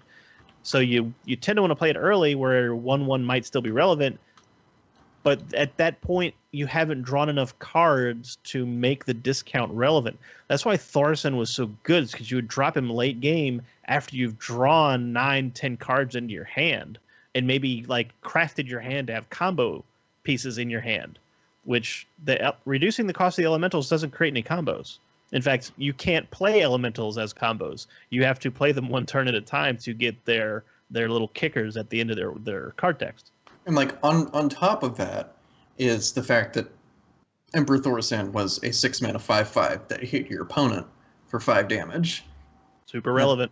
That they all also have to deal with. This is just like, okay, take 1, ping it, stop. Congrats, you got a discount. I don't care anymore. I killed it. So the next card is Volcano, and I actually think we got pretty close to this one. I think we got it. I think I would probably tone it down to a 6 because I put it at a 7. But it's also like the only like huge AOE spell that shot like it's just like Shaman's Brawl basically.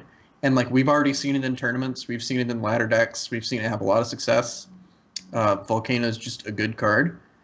It's very solid. I think we're going to see it for like however long it's in standard. I think it's going to rotate in and out of lists. It's very powerful. But I don't think it's like 7 powerful. It's probably like 5 or 6. Well, and remember, we defined 7 as augmenting an existing archetype. So the comparison card that I used was Jade Lightning, which makes a good archetype better. And it doesn't define an archetype by itself, but it makes a good archetype playable. If it weren't for Volcano, Control Shaman would not exist. And so it also makes Jade Shaman better. Yes. Well, some versions of Jade Shaman, yes. Yeah, some versions. Yeah, there's something to it.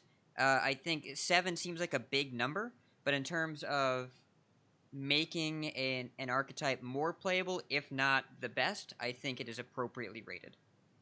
I also think we kind of nailed Calamus, because we had him like at a 7 again, like we had Volcano. But the thing with Calamus is like Elemental Shaman isn't that great right now. I think it'll get a little bit better if the texture of the format changes. But I think in terms of power level of the card, I think we nailed it. Because Calamus is an extremely powerful card. Yeah, he's still real good. Like whenever you draw him in Elemental Shaman games, your win rate increases by just a lot. Yeah, like it's I think it's just again waiting for the meta to catch up to it, right? Once Elemental Shaman becomes a little more relevant, Kalamos is going to be straight fire. Well, or water, or earth, or earth, or yeah, exactly. I'm glad you guys got to that before I did. All right, Drunken Monk, you now owe me a review. Is that a pun? Yes. It seemed kind of elementary. I said the. So how about Warlock? Yeah, so Warlock, this is the class that we goofed up pretty hard, honestly. Oh man. In terms of what's going to see play in the format, I think we got like card power levels pretty close to accurate, but like in terms of playability, none of these cards have seen like any play, like in tournaments or anything, pretty much since they were printed, really. So Lucari Sacrifice, Hat and I had this at a 7. Cinder had it as a 5 because the effect trash, the effect is like powerful, obviously, but also getting to that effect takes way longer than it looks. Can we discard this review? So yeah, we kind of overestimated how easy it would be to complete the quest. When you're discarding all your cards, you have it's you not have to. not necessarily a bad thing, but like turn 5 or turn 6, getting some 3/2s turns out that's not super relevant. Yeah, and then like, because they can trade into them, and then after that they play something bigger, and they're like, all right, Primordial ignore Drake. or kill your 3/2s. Well, and to make it good, you have to spend your entire game up to that point getting rid of cards without playing them. And when that's your game plan, you're so behind on resources that the incremental value gain doesn't make up for the fact that you basically skipped the first 5 turns just to throw stuff out of your hand. Yeah, you need like to make incremental value relevant and to get you ahead. Like to close out a game with incremental value, you pretty much already need to be ahead. And whenever you're like actively being behind by discarding things, it's like it's not going to catch you up and or close out a game most of the time. This card feels like trying to pay off a loan by taking an advance against your next paycheck. Like, it's just, you're only getting value by being behind somewhere else. And so it's ultimately a zero-sum equation, and what you get out of it is not worth the investment. Yeah, so we goofed this one up pretty hard. So in terms of power level, I think we nailed the next 2. But we also goofed it because, again, they have not seen play whatsoever. And that is Clutch Mother Zavas, which is the 2 mana. When it gets discarded, comes back to your hand, gets buffed by 2. And then Lakari Fellhound, which is the 4 mana 3/8 taunt, which I feel like both of these cards are very powerful. We rated them at like 8s, like 8s and 9s, and I think maybe they're not that powerful. They're probably like 6s, 7s. But I feel like we got pretty close to their power level. But Warlock just is not very good right now. I played a bunch of discard lock, mid-range discard lock last month. It's on the cusp, I believe. The Lakari Fellhound has straight up closed out games by itself. It is a good card. The problem is finding a deck that works for it.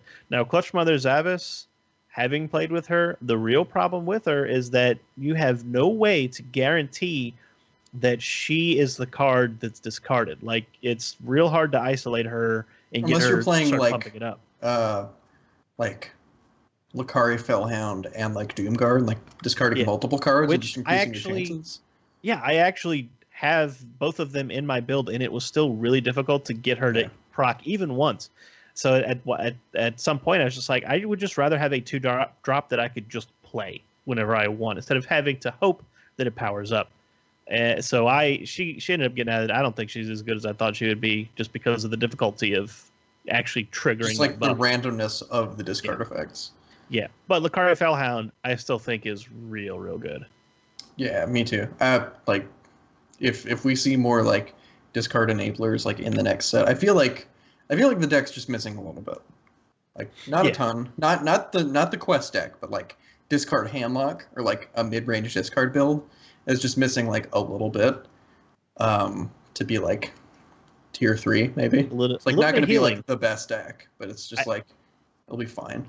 I think if it just gets a little bit of healing, that's all it really needs. Like some consistent stuff.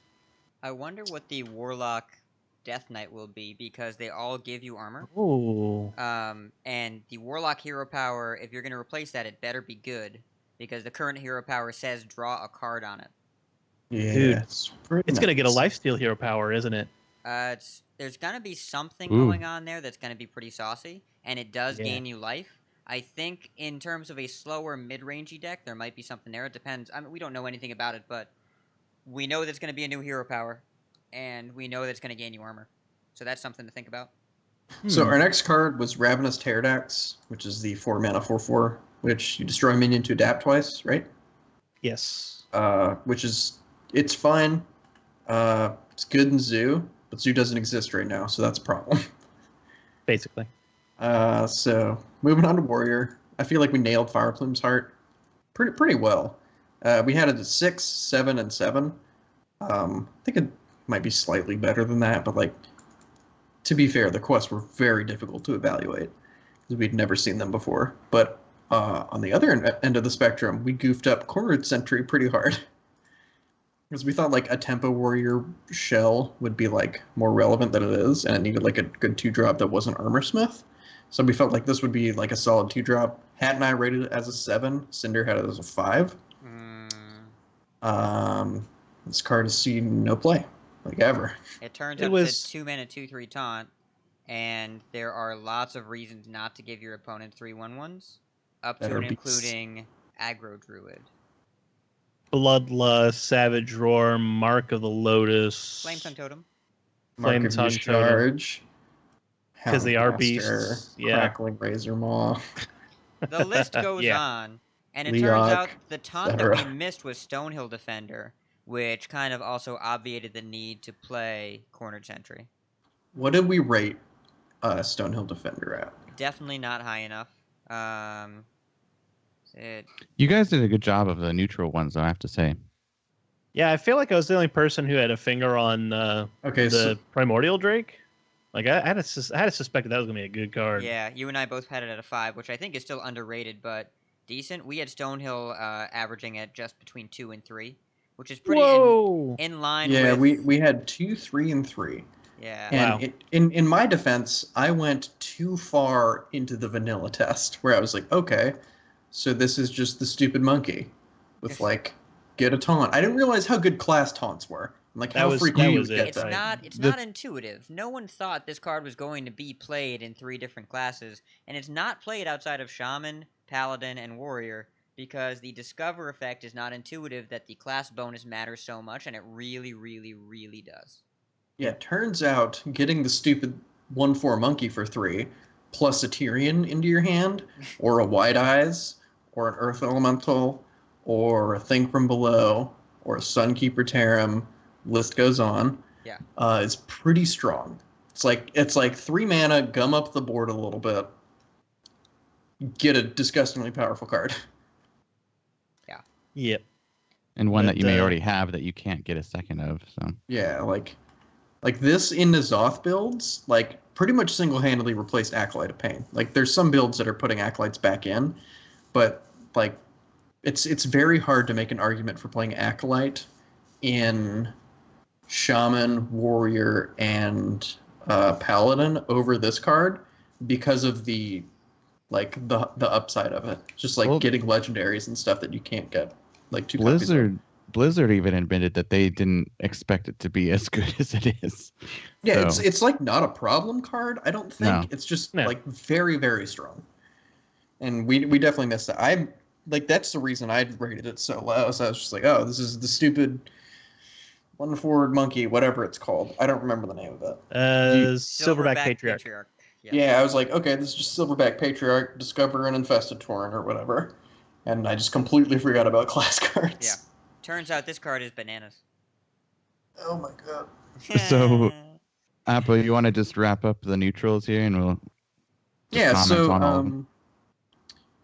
the cards that we nailed were Firefly, Rockpool Hunter, Tar Creeper, Glacial Shard, Bittertide Hydra, and Elise. I will admit, Glacial Shard we kind of rated in a vacuum and not within Quest Rogue, because in a vacuum he's not as good as we thought he was, but he was disgusting in Quest Rogue, so that's why I kind of said nailed it, kind of.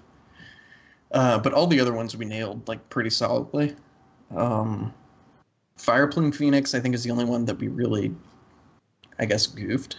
We have it may not see play right now, but I still think that is an excellent card. I've played it in a bunch of Shaman builds, and it's been very good.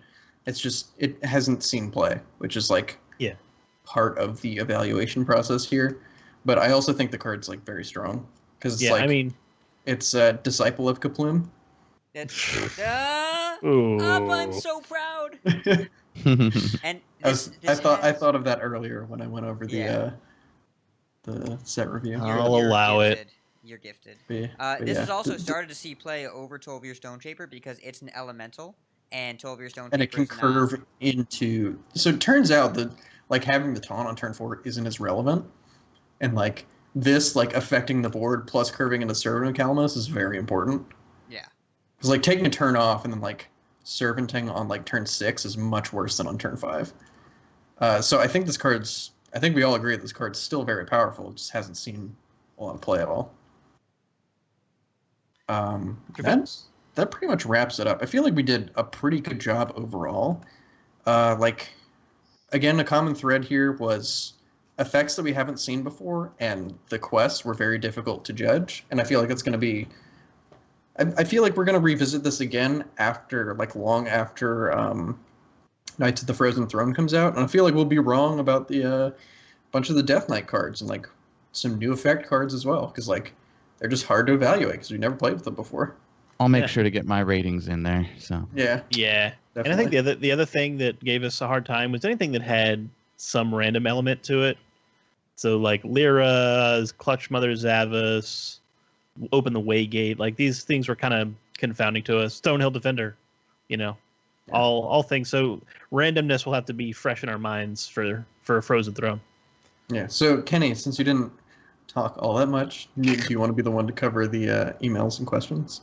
sure. Yeah, We're gonna rock the foundations of the world, baby! Got him. Got me. All right. So this is from Slimer. He actually had a really good, insightful email that we really shortened, we'll say, for time's sake, completely, like maybe 90%. But yeah, so he says, hey, guys, I love the talk on RNG on last week's podcast. I agree wholeheartedly with what you said on all levels. I wanted to add one other thought here, though. You discussed how RNG is a component of Hearthstone and basically all games, but you didn't cover how much or how to make RNG work for you. So the following is my take on a concept from Scott, I think that was his name, and Josh Augustine's Happy Hearthstone podcast. So he went into a detail, but basically to cover it, it's the show notes. It's like a book. It's a lot. Yeah. But it's very well written and it makes a lot of sense. Yes. So just to kind of highlight it here, if you believe you are unfavored, introducing additional variants into your deck can increase your chance of snatching victory from the jaws of defeat. If you believe you are favored, decreasing variance and increasing consistency can reduce the chance of RNG taking you down.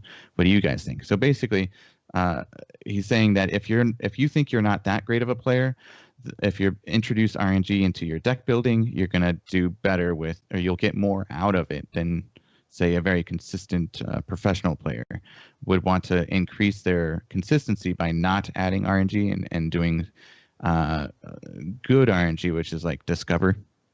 So introducing that, but yeah, Appa, you want to say anything on that?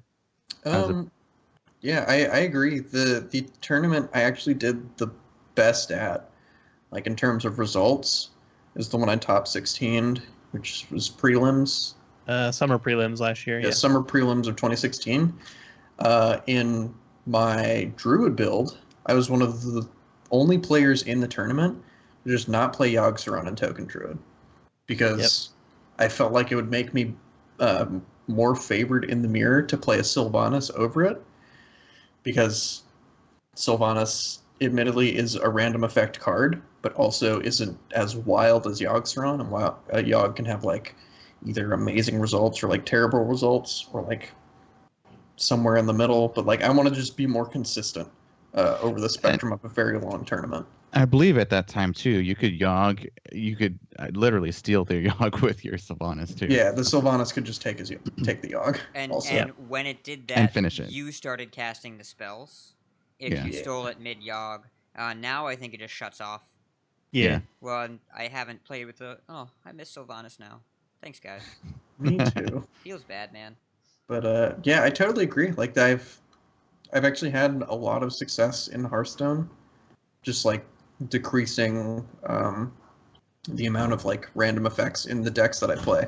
Because like there's a lot of decks that play like Yogg or like, I don't know, like whatever else, and I usually like shying away from those kind of decks. I usually try and cut the Yoggs out of my deck if I can, just because like I feel like over the course of a long tournament, the RNG will hinder me more than help me.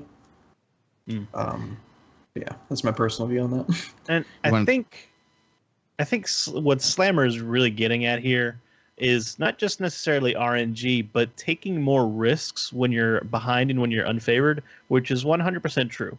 Because the result of any game is binary. You either win or you lose, right? It's a 1 or a 0. And if you're 60% favored, you want to stay 60% favored. You don't want to add any element that could change that percentage. So consistency is king. And if you're 40% favored, in other words, you're unfavored in the matchup, you want to take risks, because if the risk fails, you lose anyway. You are already going to lose. But if it succeeds, then you could steal a game that you otherwise would not have stolen. So he's absolutely right. In fact, there is an axiom in chess that is very similar. And I know we got into a little bit of trouble comparing chess from last week, but it's fine. I put my seal of approval on it. If the axiom says, if you're ahead, simplify the game. If you're behind, complicate the game. And it's a very similar idea of, either reducing the complexity or reducing the variance of the game or increasing the variance in the game. All right, quick comment. I can't even speak. Quick comment hat. Or none. From Altenberg. Oh wait, on this one. Yes. Well, don't play Yogg if you're ahead, right? It's like yep. That's basically it. Just stick with your game plan if it's working, and deviate from it if it's not. All right, and then I'll try and cover these quick here too, just because you guys have been talking and I could kind of pick in it. So Altenberg did mention in our Discord, in a tournament setting, if your opponent has the same lineup as you, what do you ban? As I'm looking at the Matrix matchups on VS, a mirror match lineup is surprisingly even, and depending on what deck they ban, it could make or break your own ban. So since you're going to talk about it, Hat, did you want to address this? Bans are incredibly complicated in all formats. No matter if you're playing a mirror match, any other match, and this is not an easy question because you're skipping how are your decks built, right? A mirror match. How are your decks built? Yeah. What classes are you in? What format are you in? Are they freeze mage? Do you have control warrior?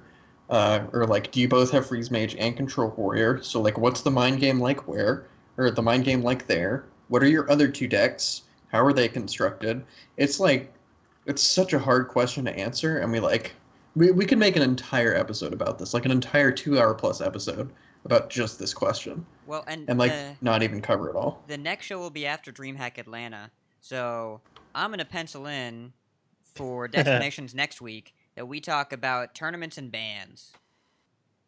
That's a good idea. So I think the answer to Altenberg's question is, you really have to read the specific matchup. There's no hard and fast rule on how to ban in a mirrored lineup situation. You have to look at card for card and make decisions based off of that level of granularity. It's very complicated. Yeah, Cinder makes graphics. If you have open information, it's a lot different from if it's just closed information tournament and you just see their classes also. Because if you play against druid, mage, warrior, paladin, there's 13 different decks just right there that you could be playing against, and you don't really know what they're on. So it's good point. I'm sure we'll go over this more next week. Yeah, not so much seen nowadays as far as everything seems to be open because of Blizzard making it that way. But last question here. So this is from Steven Sensei. It has been advised that we run a deck tracker and review replays when losing a game or two. However, how do we know what to look at? Do you have any internal protocol you follow in order to try and find the errors in playing or ways that you as a player could have improved? So for example, he gave here pause on each turn, count mana in the hand to look on the board state, consider which would happen if you pushed, face, trade, stall, or etc. So how do you use your replays in the most effective way to improve your game? I'm going to go with Cinder first. Steven, you just answered your own question. Slow the game down, look at your mana, look at the board state, consider what would happen if you push, face, or trade, or stall. You actually you have the correct answer. And kind of the thing about reviewing your own play after the fact is that it's a human nature thing, but when we're in the moment, we kind of get tunnel vision, and the pressure of the situation or just the conditions at the time can make you forget things, can make you hyper focus on things, and you can get trapped in your own head. And then when you're looking at it, when you're not playing the game and you're watching it as if you were watching someone else play your game, you really do see it differently. And it's a great opportunity to stop and read the state turn by turn, especially with like hsreplays.net, because it shows you what your opponent had in hand. So it's a great way to see, like, did you play into something? Yeah, or if they did you correctly played it. predict something? Yeah. Yeah. Like, did you make the correct read? That's so you're on the right track, man. You just keep at it. You don't have a rope when you're looking at your replay. There's no time that you have to figure out what your best line of play is. So Right. it's a good thing, a good tool to utilize to go back and watch. So, Appa, have you used these in your coachings? Kind of the same thing. Well, Yeah. it's Appa's coaching style is probably more effective than mine, honestly. I loved what he talked about last week, where he said he didn't say anything during the first couple of games and then was able to influence there. But I don't use the trackers and the replay specifically in my coaching because an hour isn't actually a ton of time. But I use a decent amount on my stream to go back and say, what could we have done? Where did our decisions diverge? Because the biggest limiting factor in Hearthstone is what can you figure out in 75 seconds a turn? And like you said, there's no rope in replays. Being able to look back and say, pause, what are other options I could have done here? How would they have played out? Why should I have known to make this choice over the other choice? And just because they had a card in hand that punished you doesn't mean you shouldn't have played into it, right? Might have been the right play, even if it was a losing play. But being able to go back and say, these are my choices without the pressure of time and without the pressure of being in the moment, this is why it's players are better at Hearthstone when they're spectating than when they're playing. It's easier to see other plays from your couch or from your computer watching Twitch than it is when you're in the game, because players are good because they can figure these things out in the moment, in 75 seconds a turn, and use their opponent's turn to gain leverage there and have those reads. That's extremely difficult to do. It's much easier without pressure and time. So Yeah, it's easier to Monday night quarterback your games. So it's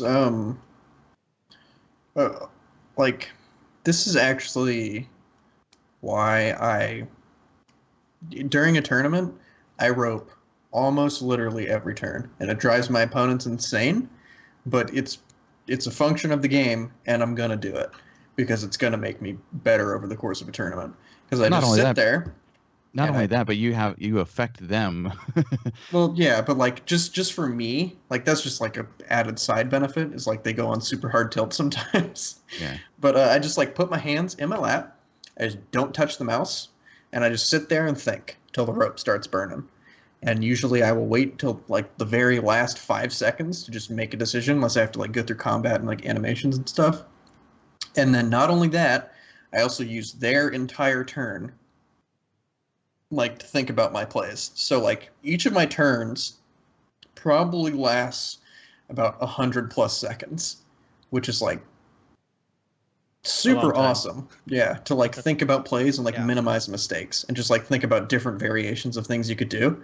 So that's why I make fewer mistakes than the average bear in Hearthstone tournaments, is just because I take my time and I just abuse the rope system, because it's like, it's not against the rules. It's there. Like, I'm going to take my time. I have 75 seconds. I'm going to take 75 seconds.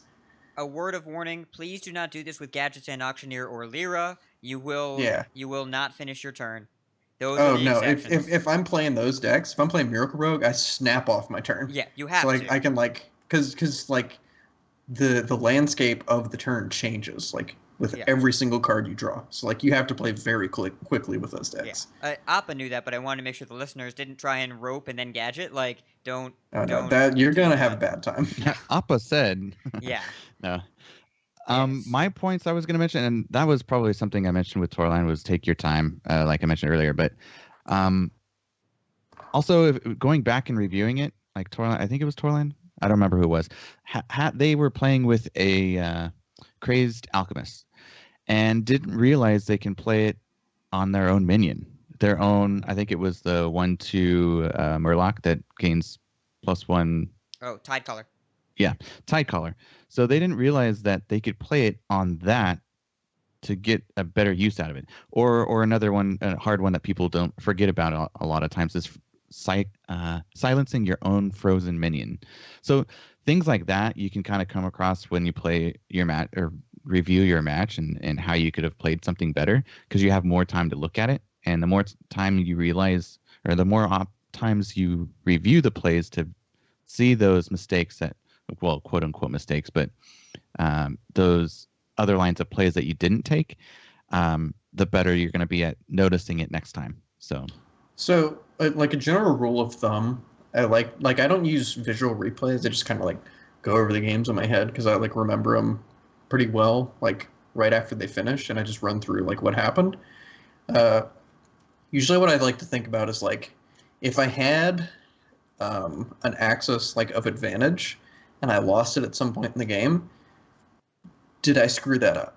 So like if I had tempo advantage or life advantage or like card advantage and I ended up losing that at some point, was that like my fault? Could I have done something different? Like, did I screw that up somehow? Did I like punt the game because I just threw away resources, or like what happened? So like if you have like advantage in some area of the game and you lose it, I think that's a very good like kind of not really red flag. That's kind of a good area to look at. Just like at first is like, all right, I lost the board somehow. How did I do that? Did I screw it up? Could I have done something differently here? Like just those kind of things is like a good place to start, I would suggest. The only other thing I'd recommend using replays for, if you were me, is go back and figure out how many times you miss lethal. Often in my streams, it doesn't quite hit double digits, but it feels like it. And remember, ABC, always be counting. Man, my favorite hat quote is, "Let me not screw up lethal." Takes a 20-second turn. Hat, you miss lethal. Yeah, it's just like, I smacked my head so hard you could hear it in Louisiana, because I said, let's not miss lethal this turn, which, by the way, was the third time that stream I missed lethal. Yeah, this is when I joined his stream, and he was like, all right, let me count. Let's not miss lethal. And then he immediately missed it, and I was like, you missed it. What you doing? Come on, buddy. Yeah. So, don't grow up to be like me. Or grow up to be like Hat, because he's awesome, and we love him. Awesome at everything except killing the opponent when you're supposed to. Kenny, you're kind of muted, buddy. All right, well, let's wrap it up here because you don't want.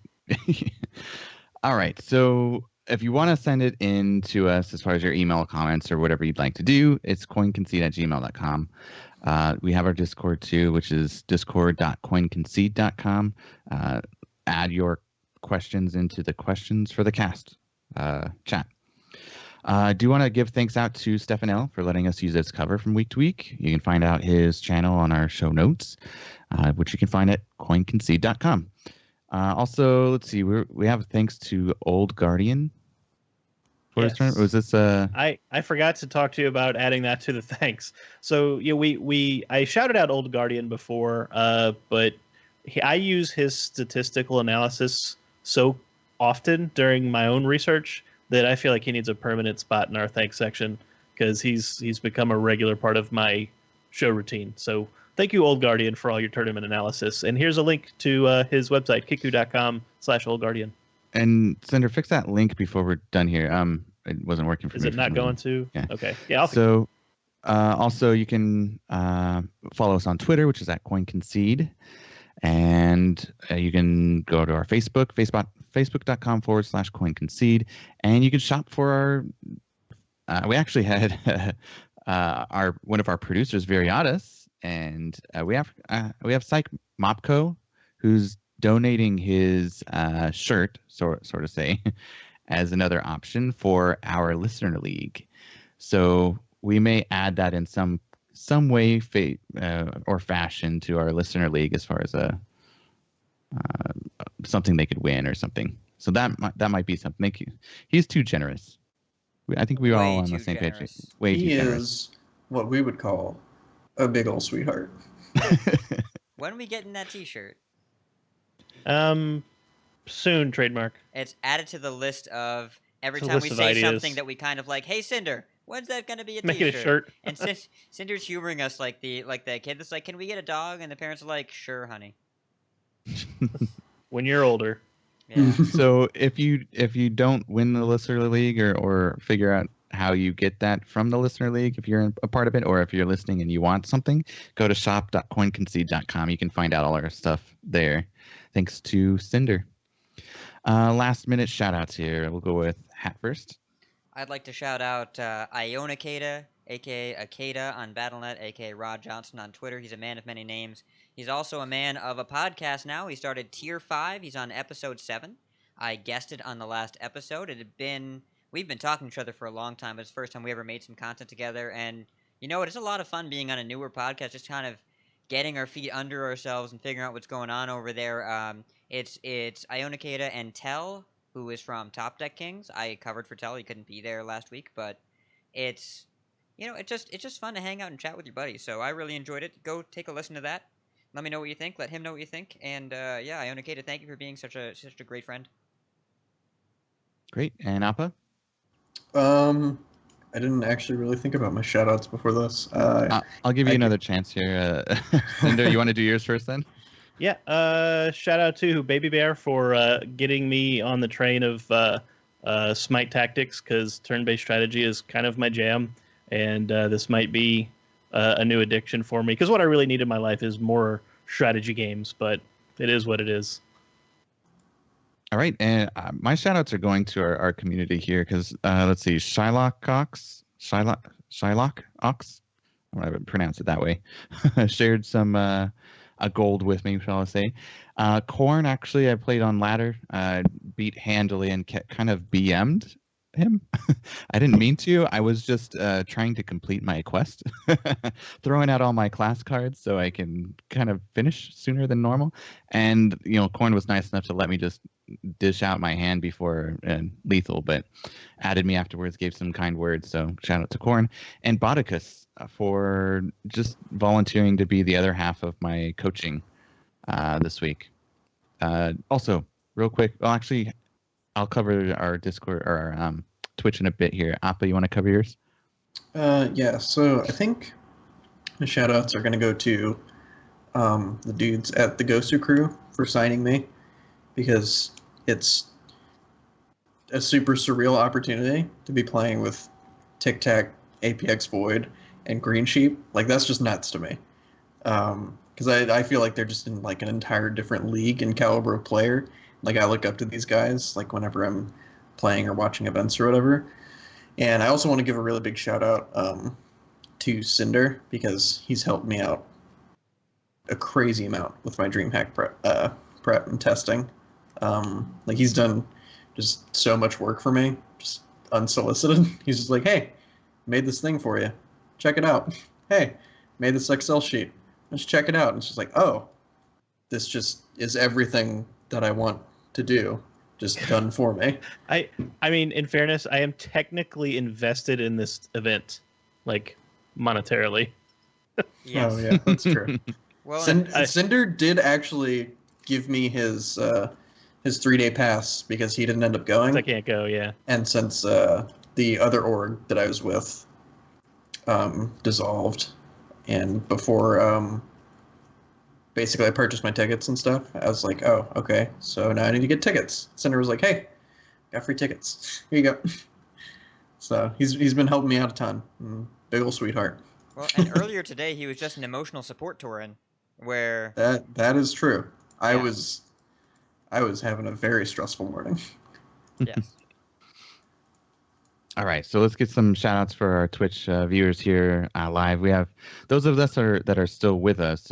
Some had to leave. It's getting later in the evening on the East Coast. So we have Arctic Chill, Blue Spartan, Chris Leckness, who goes by other names as well. Drunken Monk, Dustin Brown joining us for the first time. Welcome, Dustin. Hey. Evident HS, Fagwint, Hatch and Slash, Hockey Boys, J1D1, Jaspire, Mike,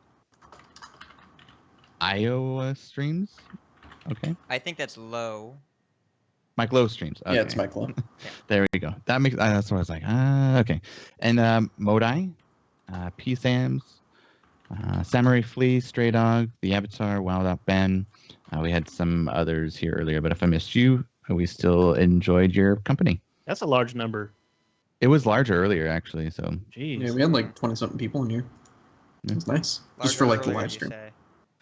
we actually may be making some modifications for our Twitch upcoming. So keep an eye on that. Yeah. We'll give you the news at that time. Last bit of contact info, and those of you that don't listen to the end, we had some people didn't realize we put stingers there at the end. So keep listening. Also, Hat, you want to give your info? You can find me. Well, first of all, I made a mistake. It's not Tell on that podcast. Tell is on Iona Kita's other podcast. It's Adam. So just want to make sure I'm clear on Tier 5. I thought so. I was like, Yeah. I can't remember the other guy's name though. So okay. He started 2 podcasts at the same time. I lost track. I'm sorry, Rod. So you can find me on Twitter, wherever hats are sold. Twitter, at Ridiculous Hat. You can find me Discord, any Discord that's talking about Hearthstone. Just type at RIDI and my name will come up. And go to twitch.tv/ridiculoushat to see me stream on Monday nights and Thursday nights. All right, and Appa? You can find me on Twitter at appa_HS, which you need to change the slide for the Twitch stream, by the way, because that's changed. Oh yeah, you don't play for that defunct esports team anymore. Yeah. And then you can follow me on Twitch at twitch.tv/appahs. I was streaming pretty much daily leading up until, I guess, this week, because it's like DreamHack prep time.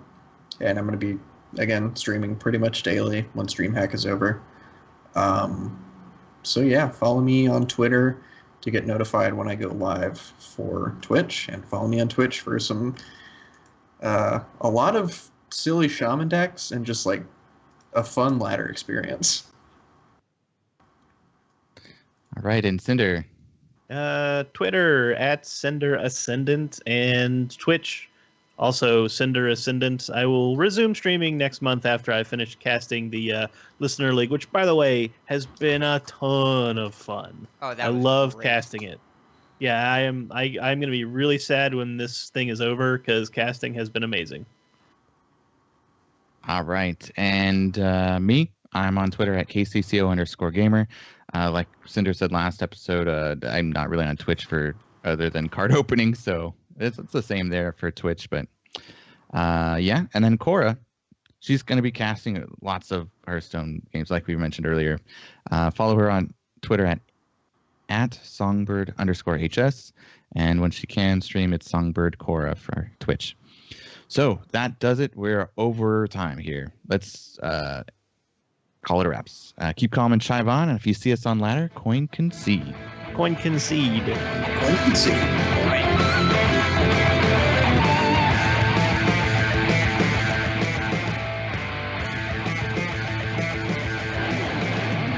You have bested.